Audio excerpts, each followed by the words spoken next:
Next month, Rambo Last Blood hits theaters, and since Sylvester Stallone's one of my absolute favorite actors, it seemed like the perfect time to stop and review all of the Rambo movies leading up to Last Blood. This is week number 1, so we're talking First Blood.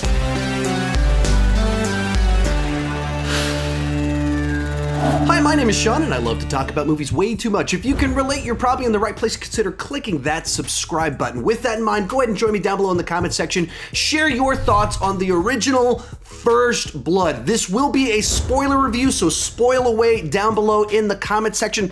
Also, let me know if you're kind of one of my younger viewers that have only watched this for the first time recently. I would love to know your take on this movie that I grew up watching, and that's really why I wanted to do this series, is that these are the movies that kind of introduced me to rated R films. This is when I first got old enough that my mom was like, yeah, you can start watching some rated R stuff. And I went straight to the Rambo movies and started watching through all of them. So naturally, I'm very passionate about this series. Rambo 4 came out during kind of the honeymoon phase of my marriage. Is one of those first date nights we had. Once after we got married, we went to go see that film and kind of freaked my wife out a little bit. And now we're about to have Rambo Last Blood. This is also a movie review series that I'm doing with Cody Leach over on his channel. He's also reviewing all these movies. He's dropping his on the same day and time as mine. So after you watch my take on it, you can go check out his, or you can watch his, take out mine, see our different opinions on these films. You can check his review out right there at that link right up there. With this review, what I'm going to do is I'm going to talk about the movie in typical way I review a movie, just kind of with spoilers thrown in the mix. And then afterwards, I'm going to talk about the differences between the movie and the book, because I did actually listen to the book on Audible very recently.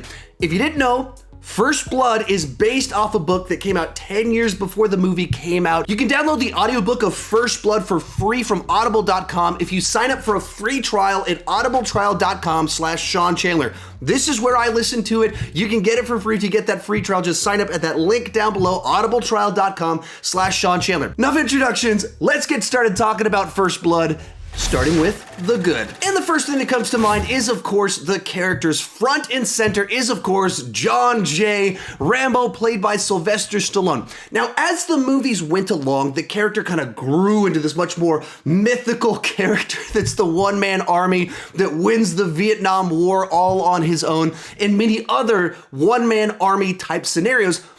But if you look at this film, that's not really what he is. He's a very powerful soldier that does not know how to function inside of society. And he's someone that was trained to do something that he's very good at, but it broke him internally.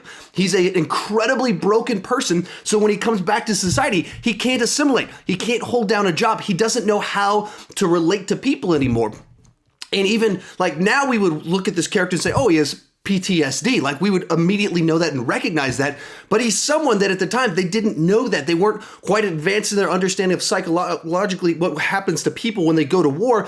And likewise, it wasn't so much part of the kind of public discourse about what happens when you send someone off to a war and they have to do such horrible things and then have to come back to a normal life. So he's this character that represents so much as a person and the way that soldiers were treated. And that's kind of where our story starts off with. This guy that's just trying to reconnect with his past and make his way back in society shows up in a town where he's rejected, and it just causes him to snap because he's not wired correctly, and he goes straight back into soldier mode and goes to war with the wrong people. And then add into that, he is this incredible soldier, which is the fun, exciting, compelling side to it when it comes to the action thriller side of the film. And all of it leading into the third act of the film where he goes full bonkers, starts blowing up the city, and Trautman has to finally kind of talk him down off of the crazy. And you have kind of this monologue for him that's, people can make fun of it because you could barely make out what Stallone is saying, and you have Stallone going for it inside of this movie. I mean, he absolutely lets it all out as he's kind of given this monologue that is just kind of this train of thought just kind of pouring out of his mouth, word vomit of all the emotions that this guy's been holding in for 10 years, finally comes out right here into Trautman's lap. And what you see is someone that's actually a character that has depth to him, that represents something. As the movies went along, he represented the 80s action hero. But in this movie, he represented a forgotten class of people in American society that were kind of treated poorly by society at that point in time. And that's very compelling stuff, especially when you can have him be the exciting adventure person once the action kicks in. So that's just our guy front and center. And then kind of the counterbalance to him is Teasel, played by Brian Dennehy, as kind of the small town sheriff that thinks he's doing the right thing. He thinks he's keeping his city clean. He misreads what exactly is going on with this Rambo character. He thinks he's just this guy that wants to take advantage of the system. He doesn't see a broken, wounded hero that needs someone to help him work his way back into society. He just sees this guy that's going to dirty up the city. And then once things start getting crazy, his pride won't allow him to step back and try and solve things the right way. And so he just keeps pushing, trying to fix it his own way. His pride won't allow him to realize that they wronged Rambo. That not that Rambo's totally innocent in all of this, but there's a bunch of things that they did that set all of this in motion. And certainly his pride won't allow him to see that his friend that's up in the helicopter that was abusing Rambo at the police station, his pride won't allow him to see that that's the guy that's actually responsible for all of this, that escalated all of this, that pushed it to crazy lengths, because he was the abusive one that was proactively doing wrong things and trying to shoot someone that was unarmed. Teasel can't do that because his pride won't allow him. And that makes him this interesting counterbalance. As we move into the book section of this later on, there's some other interesting ways that they handle that character that kind of add some extra layers to it. Finally, you have the Trautman character, the mentor to Rambo that trained him, the one person on planet Earth that it seems like Rambo will listen to. And, he's just kind of one of these iconic the military mentor that shows up that has all these words of wisdom. I'll have more thoughts on him later on inside of this, but another iconic character of the franchise. Moving on from the characters, you have to talk about the actual drama and conflict inside of the story. Once again, the next 3 movies in the franchise, it's a lot more straightforward. There's some people out here that Rambo's set of skills, he can go and help them. He goes in, brings them back. That's basically the plot of the next 3 films in the franchise. But this one, it's much more about competing values and people misreading one another. And you have the drifter that's just trying to make his way in life, the sheriff that misreads the situation, the sheriff that's a little bit clueless to how kind of sadistic one of his deputies is inside of the police station. And then once again, when sadistic guy ends up dying because of an accident where he's shooting a gun dangling out of a helicopter, and Rambo doesn't want to get shot with bullets just for, not wanting to get abused by him. He ends up dying, and once again, Sheriff misreads that situation. But by now, Rambo's been pushed all the way back into soldier mode, just kind of escalating things. And then later on, you have this wacky National Guard shooting missiles at Rambo, even though Rambo hasn't actually killed anybody. They perceive him as this guy that's trying to murder all these police officers. There's a lot inside of it where the conflict and tension, you can see where each side sees the other person as the aggressor, the person drawing first blood, and the one initiating things. And then you can look at it from the other side where you're like, no, they're seeing something totally different from the other side of the situation. And that's where you have interesting conflict, where there's the Galt character is a bad guy, but everyone else is just kind of in a really bad situation where things just kept escalating and getting worse and worse and worse, where they just kept building upon what each side was doing to the other side, or Rambo versus the other side. That makes it all a lot more interesting than a simple, straightforward Rambo goes and takes out the bad guys over there type story. And that's why, for me, this is a movie that I think has aged very well, and that anybody can check it out and see it's a solid action thriller. To that point, the other thing that's interesting about this film is, once again, it's more of a thriller than it is an action movie. When you move into the other ones, they're jungle war movies. You have lots and lots of machine gun fire, explosions, helicopter chases, all of the tropes of action movies. Of course, you get Rambo with the bow and arrow, the grenade arrows, all of that fun stuff. Him with his knives, machetes, chopping heads off, the 50 cal at the end of Rambo 4. That's not really what this movie is. This is a movie about a guy just trying to survive while kind of snapping. So he's in the jungle and he's setting traps, but he's really trying to elude people for most of the movie. It has action, but it's much more about the suspense, the thrills, what's going to happen here, than it is about, all out, full-blown action action movie stuff. Then you gotta talk about Jerry Goldsmith's fantastic score. If you're someone of 80s action movies, you know that this is one of the iconic 80s action movie scores.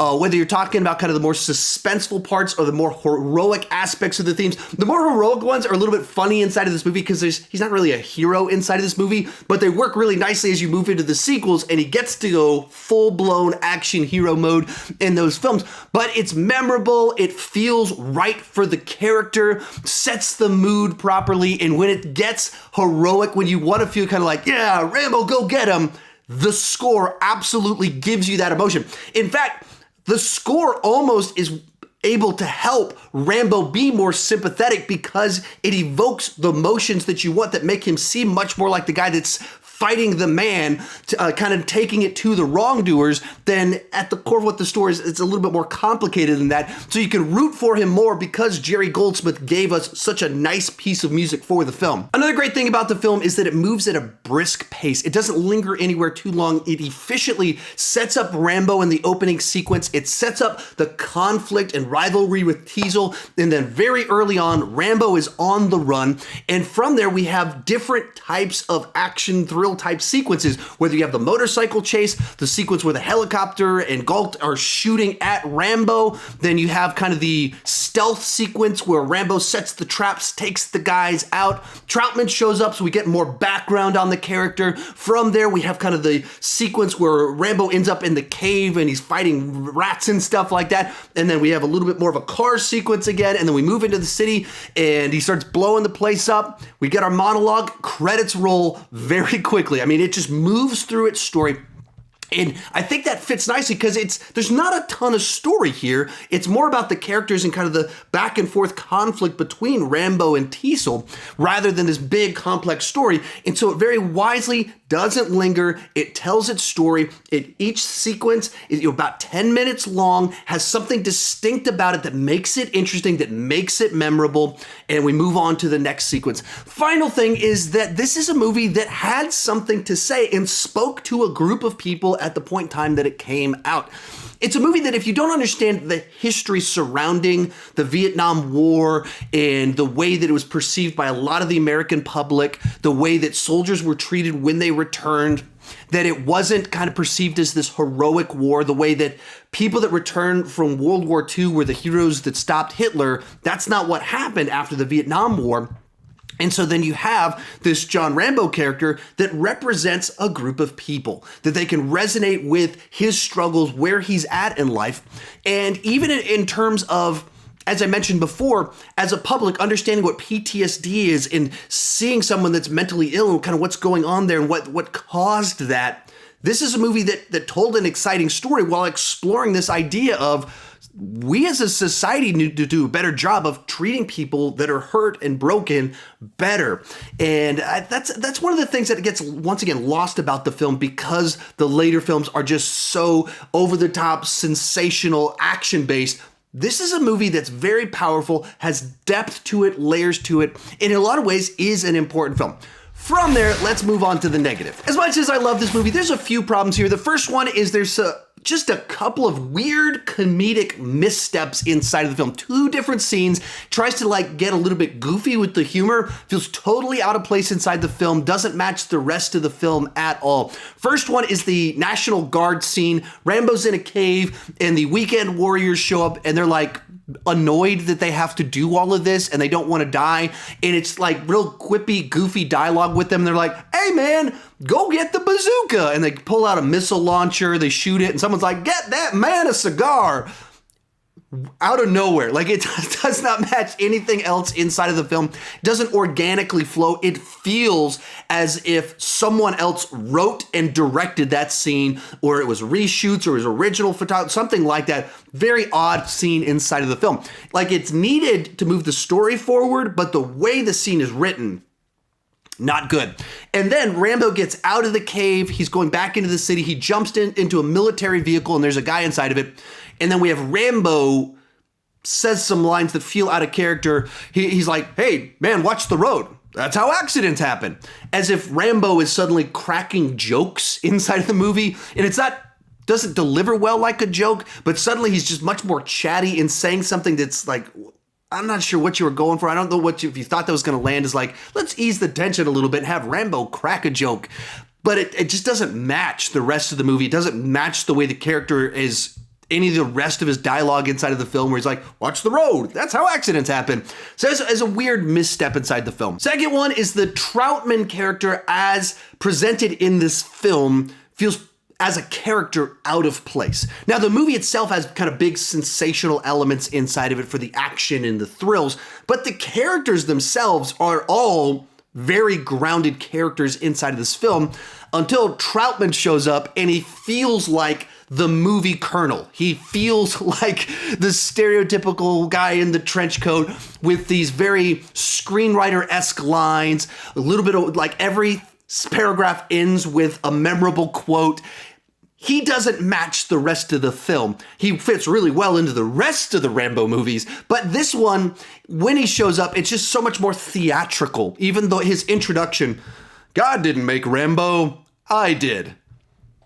If you send that many men, you're gonna need a lot of body bags. I mean, it just doesn't, once again, it feels like someone else wrote his lines. Love the character. I don't really want him different. It's an odd thing of like, man, I don't want any of that to change, but at the same time, if I'm trying to be a little bit more objective, he does feel different.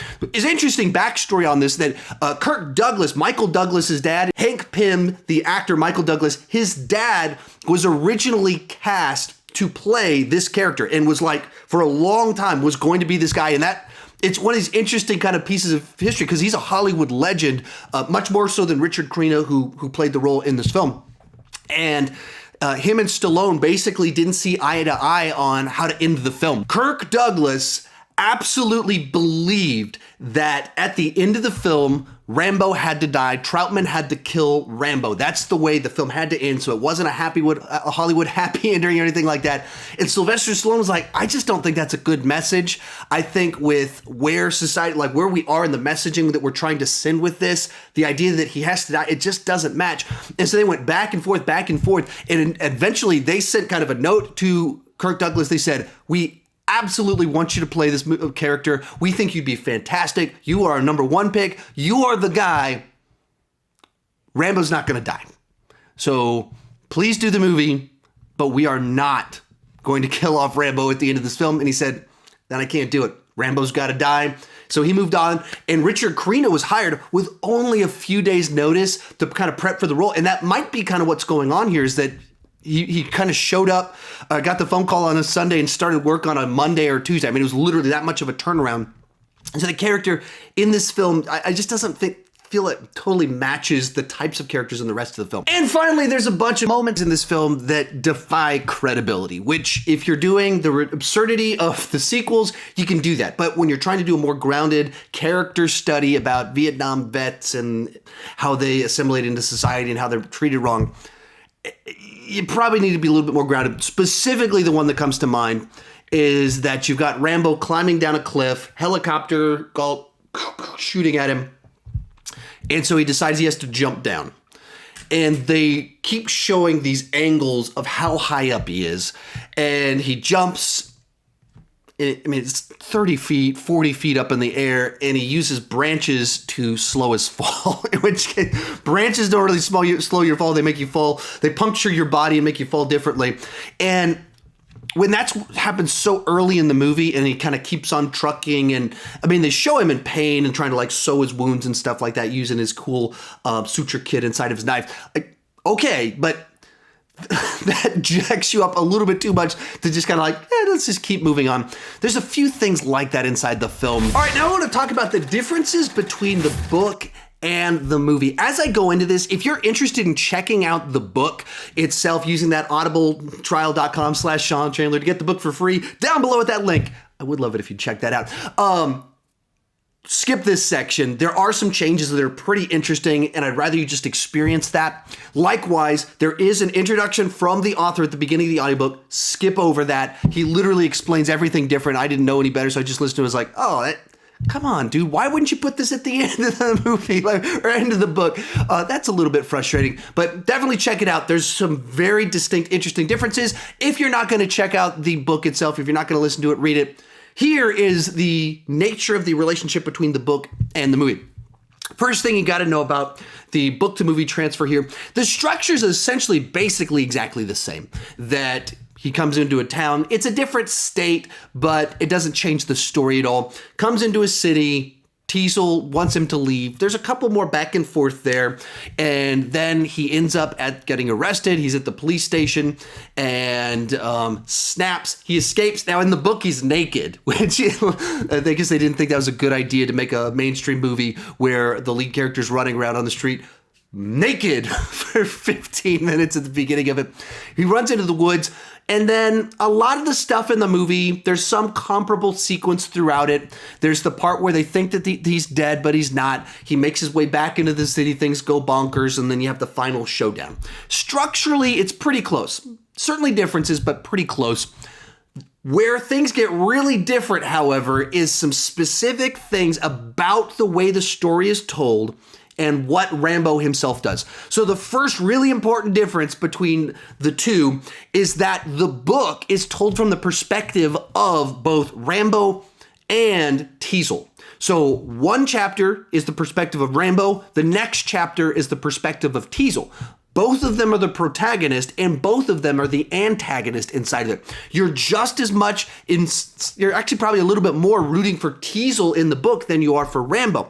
And it's not so much that Teasel's not in the wrong, but you see his perspective, kind of like his thinking. We get a lot more background about the character, about his marriage situation, the relationship with these other people inside of it and the city and everything. So we connect with him and resonate with him a lot more.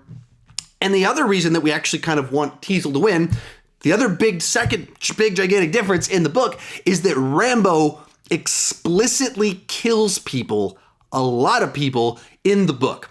In the movie, he accidentally kills Galt when he throws the rock at the helicopter, and it's not really his fault. Someone is unjustly shooting a gun at him, he throws a rock, and the guy dies because he was being an idiot and being dangerous. It's not Rambo's fault that that guy died.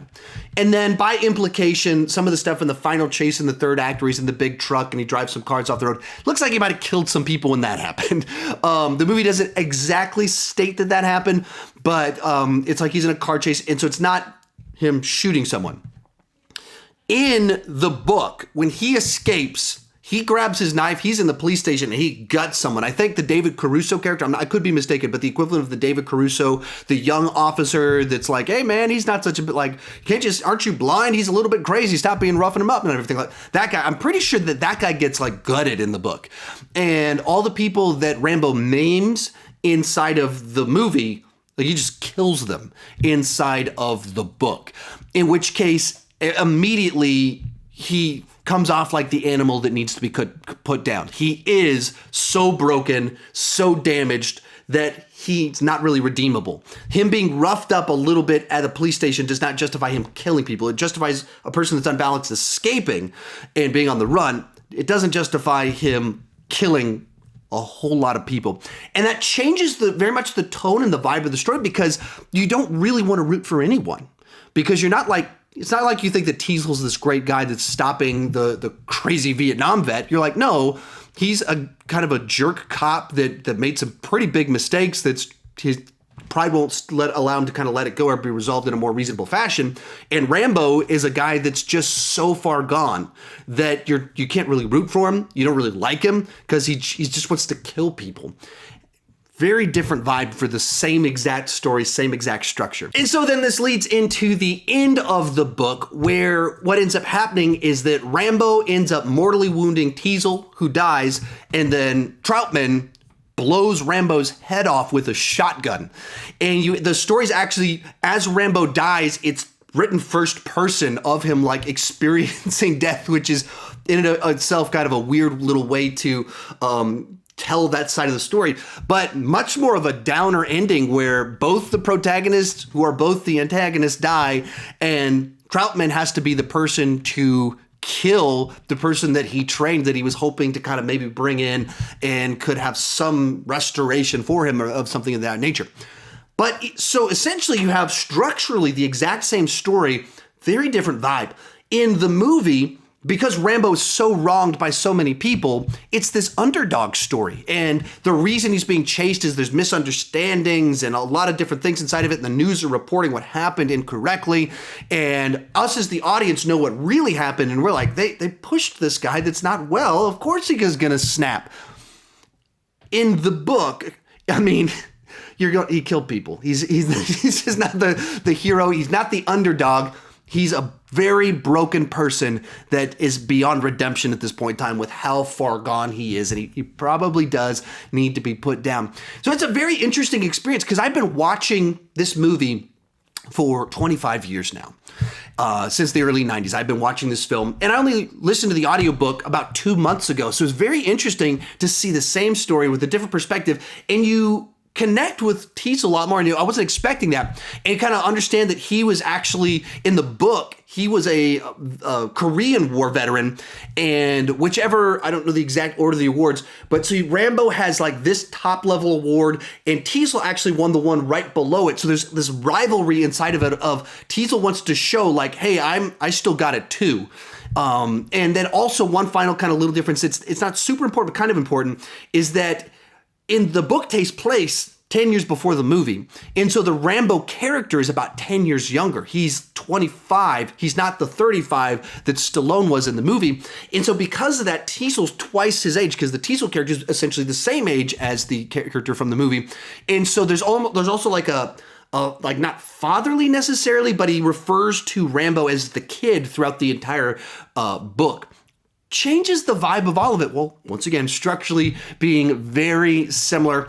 I do recommend you check it out. If you love these movies, you really need to check out the book. Some final thoughts on the book versus movie comparison. The book does a better job of making Teasel a character that you understand where he's coming from and has some depth to him. But overall, I think the movie is a much better story with a better message that you can get more excited listening to, simply because they make Rambo a sympathetic character. In the book, because they make him someone that seems so irredeemable, that is killing people, that needs to be killed at the end of the story, that seems like a pretty bad message. And you can't get really excited about Rambo blowing up the city and his adventures and everything where you're like, no, this is a bad guy that needs to be stopped.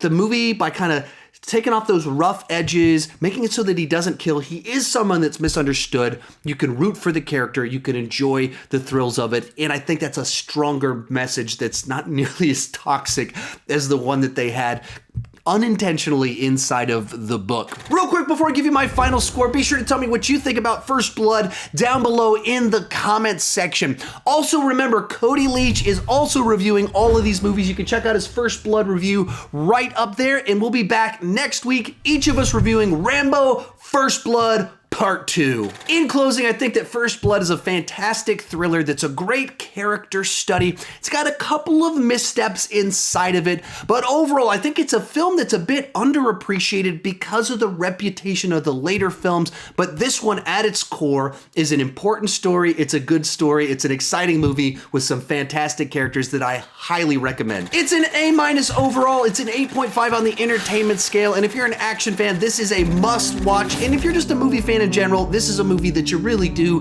need to see. Speaking of watching things, you can watch Cody Leach's review of First Blood right there.